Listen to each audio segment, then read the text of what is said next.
Hola, mi nombre es Felipe Hunter y yo soy psicoterapeuta. Me han dicho que les intriga un poco el contenido de sus sueños y por eso el día de hoy vamos a hablar de una lectura que Freud escribió en 1910 como un complemento a la interpretación de los sueños que había sacado en 1900. Esta lectura se llama El sentido antitético de las palabras primitivas. Así que si quieres saber más de este tema, quédate hasta el final de este video y ponme en los comentarios de aquí abajo qué te pareció, ¿vale?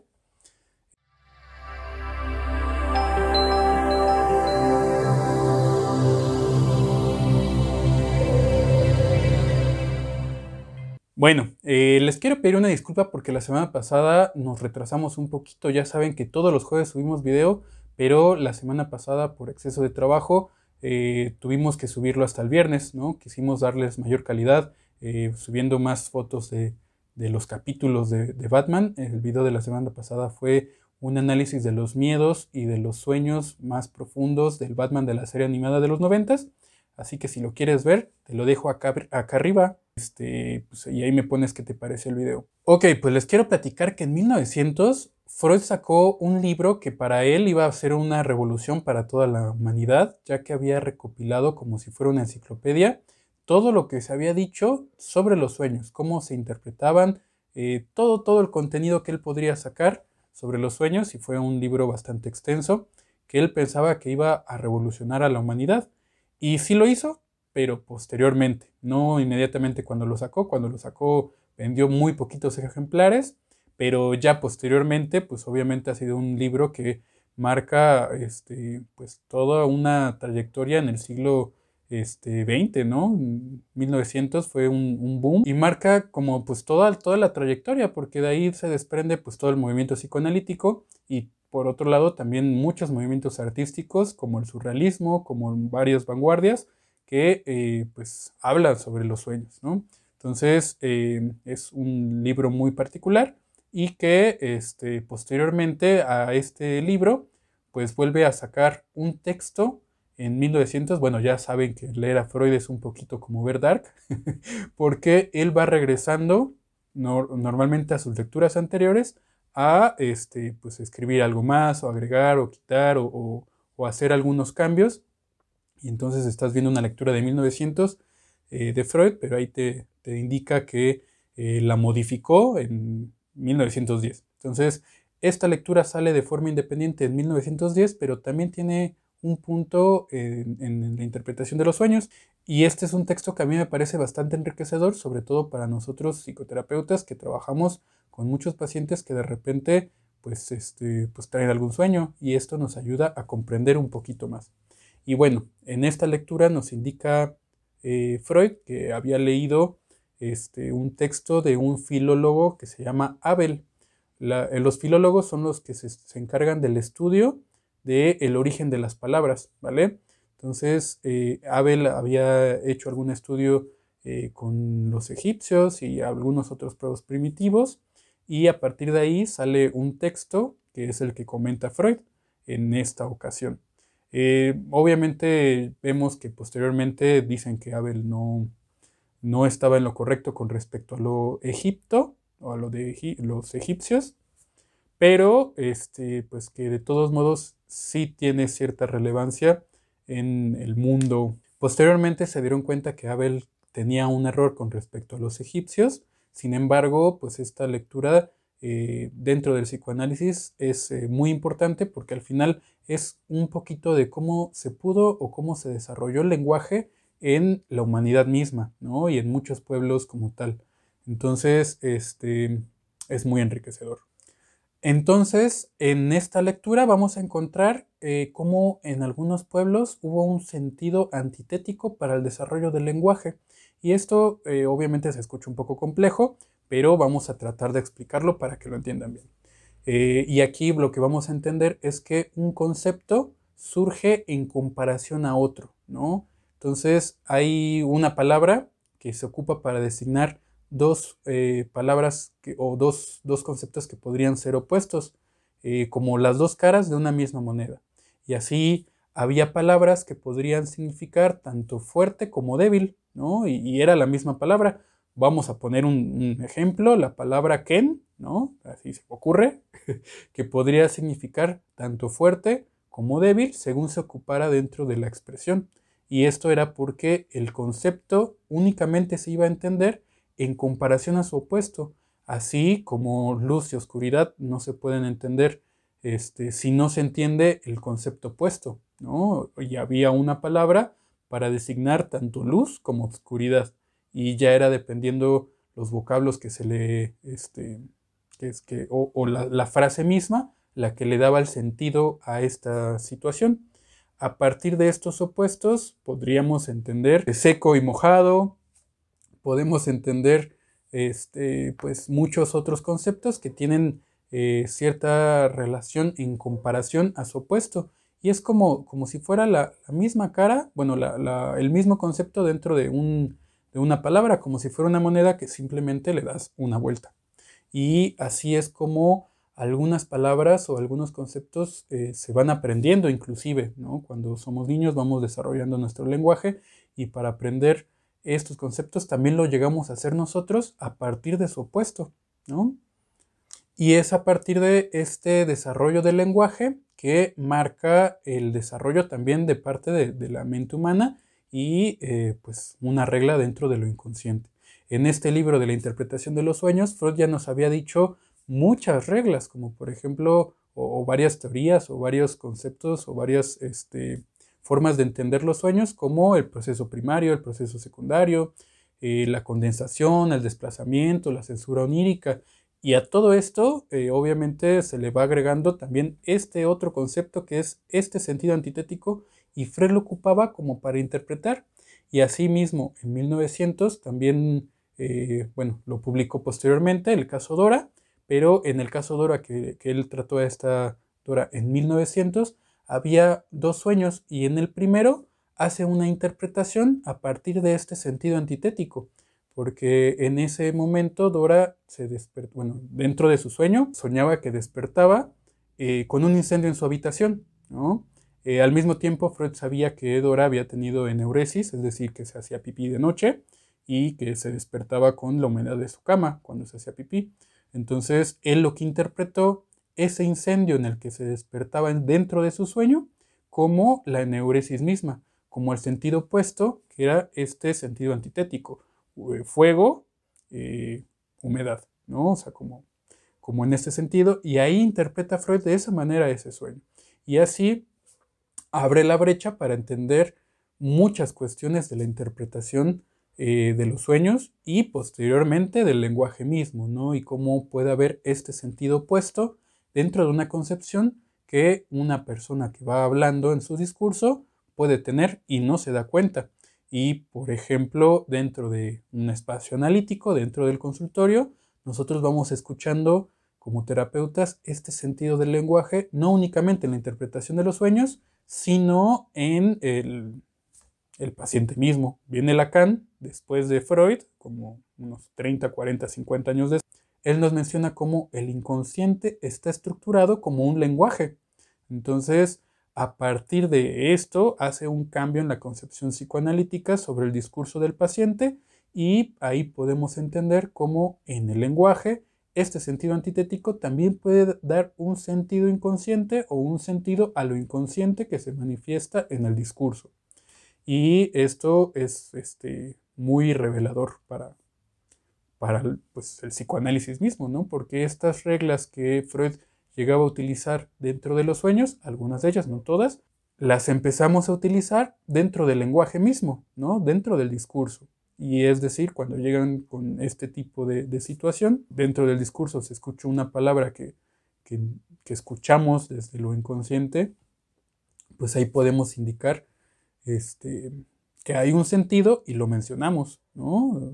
Y dentro de esta misma lectura de Freud, esto que hace, que menciona Lacan posteriormente, tiene mucho sentido, porque vamos viendo que hay varias maneras en que existen estos sentidos antitéticos dentro de las palabras. Por supuesto, uno era que se utilizaba la misma palabra para designar los dos opuestos, seguía siendo igual, pero ya no se escribía de la misma manera, ya se empezaba a marcar una diferencia, una pequeña diferencia en la escritura, así que seguían siendo homófonos. Y a pesar de que se escribían diferente, tenían una manera de pronunciarse muy similar. Y ahí también nos pone a ver varios ejemplos más de esto. O, posteriormente, también dentro del mismo desarrollo del lenguaje, había palabras que se juntaban, ¿no? Y era como la misma conceptualización dentro de otros pueblos o dentro de lo mismo. Como por ejemplo, esto podría ser las palabras fuera dentro, ¿no? Dentro de, o sea, una palabra que en lugar que era fuera y otra dentro, era juntas, fuera dentro. Así como viejoven, ¿no? O como chavorruco, que esa la entendemos bastante más claramente y que es parte de nuestro lenguaje actual. Imagínense eso. O sea, aquí estamos viendo cómo, al menos en México, la palabra chavorruco significa esas personas que ya tienen una edad avanzada, pero se siguen comportando como un adolescente, ¿no?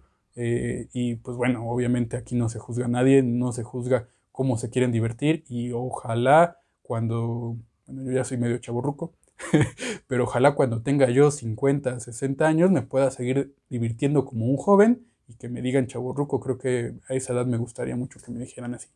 Pero bueno, no nos desviemos tanto del tema. Aquí vamos a ver cómo esta